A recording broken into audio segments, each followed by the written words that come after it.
का छात्र Malay college of nursing का हूँ। आज आपको मैं जो महिलाएं गर्भ अवस्था में हो जाती हैं उनके बारे में कैसे रहना है, क्या करना है और अपने कैसे पोषण करना है, उनके बारे में मैं बताने जा रहा हूँ। जब हमारी महिलाएं गर्भ अवस्था में हो जाती हैं तो ये खुशी का पल है और एक ऐसा पल है कि हमारे परिवार के अंदर एक खुशी का माहौल हो जाता है और खुशी के माहौल के साथ एक ऐसा आभास हो जाता है कि हमारे नन्हा सा चिंगारी का माने किलकिली सुनाई देने वाला है। हमें इसे क्या करना चाहिए?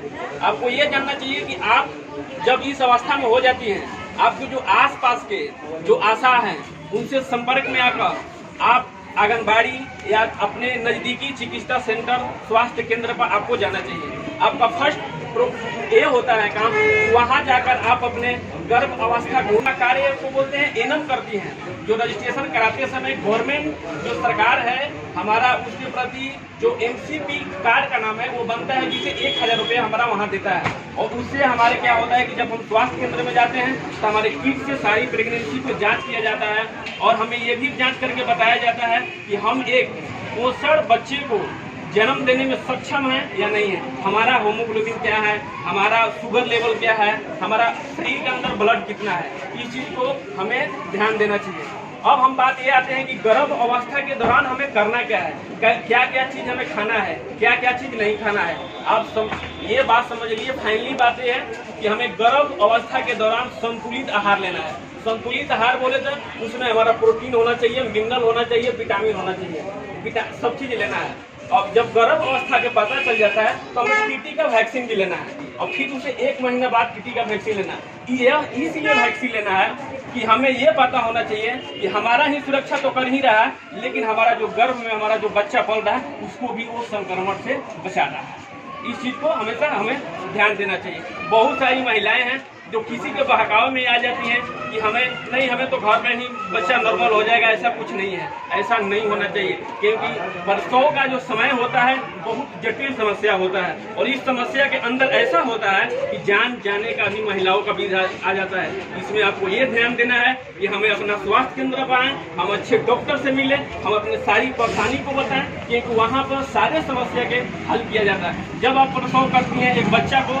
ये भी आपको देखने में आ जाता है कि जो उसका हृदय का गति है वो धीमी धीमी चलता है। ये वाला समस्या जो है हम घर पे नहीं संभाल पाते हैं, उस चीज के लिए हमें डॉक्टर के पास ही आना पड़ेगा। वहाँ पर क्या होता है कि न्यू लेवल जो केयर यूनिट है उसमें हमें मुफ्त में इलाज किया जाता है। आज हमारी सरकार की ऐसी प्रस्तावना है कि इससे 3 करोड़ 65 लाख महिलाओं को ऐसा सुविधा प्रदान किया गया है। 25,000 आपको प्रसवती जो प्रसव है वो पॉइंट को क्रिएट किया गया है और आपके पोषण पालन जो भी होता है एक बच्चों को संतुलित आहार के बारे में भी बताया जाता है। तो हम आपसे ये करेंगे और जहाँ भी आप हैं अपने आसपास के लोगों को भी स्वास्थ्य के प्रति जागरूक कीजिए।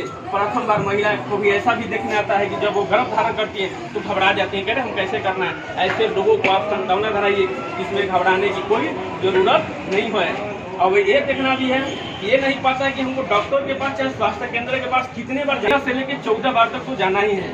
समझिए कि 1 से 7 महीना के अंदर हर महीना में एक बार आपको विजिट करना होता है।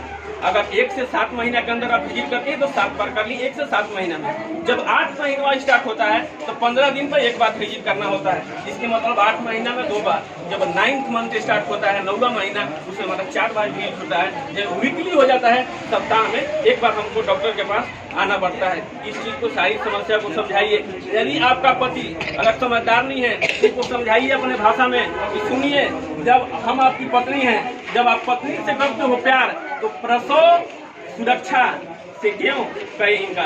इस चीज को आप समझाइए अपने भाषा में और उनको यहाँ तक लगाइए और सभी को अपने तरफ चारों तरफ एक अच्छा स्वास्थ्य को प्रदान करिए। क्योंकि आने वाले समय में हम एक भारत का नागरिक होने की वजह से हमें ये चाहिए कि हमें स्वस्थ नागरिक को प्रदान करना और इसमें सभी को हाथ बटाना है, तब हमारा एक भारत एक स्वस्थ नागरिक और एक भारत स्वस्थ भारत बन सकता है। बहुत बहुत धन्यवाद।